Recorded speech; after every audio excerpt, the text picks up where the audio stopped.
Hello everyone. ఇవాళ ఏంటి topic అంటే బోర్బన్ బిస్కెట్. ఓకేనా? ఈ బోర్బన్ బిస్కెట్ చాలామంది చిన్న పిల్లలు తింటారు, పెద్దవాళ్ళు కూడా తింటారు.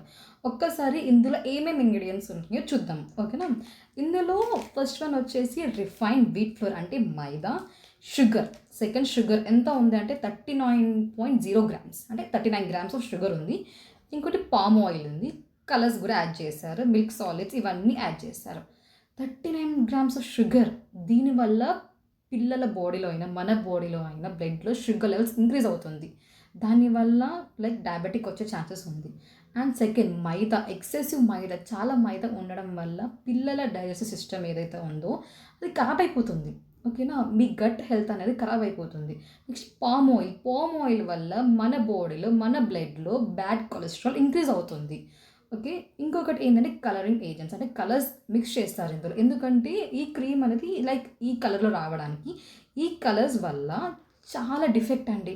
ఏంటి అంటే హైపర్ యాక్టివిటీ, పిల్లలు హైపర్ యాక్టివిటీ అంటే కాన్సంట్రేషన్, అటెన్షన్ వాళ్ళలో తగ్గిపోతుంది. అండ్ లంగ్స్‌కి ఇష్యూస్ అంటే లైక్ బ్రీతింగ్ ఇష్యూస్ కానీ, ఆస్తమా ఇష్యూస్ కానీ రావడం వచ్చే ఛాన్సెస్ ఎక్కువ ఉంది. అండ్ స్కిన్ ర్యాషెస్ ఇవన్నీ వస్తున్నాయండి ఈ బోర్బన్ బిస్కెట్ వల్ల. సో, ఇలాంటి ఈ బిస్కెట్ అనే కాదు, ఇలాంటి చాలా బిస్కెట్స్ ఉన్నాయి. సో, ఇలాంటి క్రీమ్ బిస్కెట్స్ కానీ, ఎక్సెసివ్ షుగర్స్ ఉన్న బిస్కెట్స్ కానీ ఒక్కసారి లేబుల్ చదవండి. లేబుల్ చదివాక ఏదైనా ఇంటేక్ చేసుకోండి. సో, ఇలాంటి బిస్కెట్స్ అవాయిడ్ చేస్తే చాలా మంచిది. Thank you.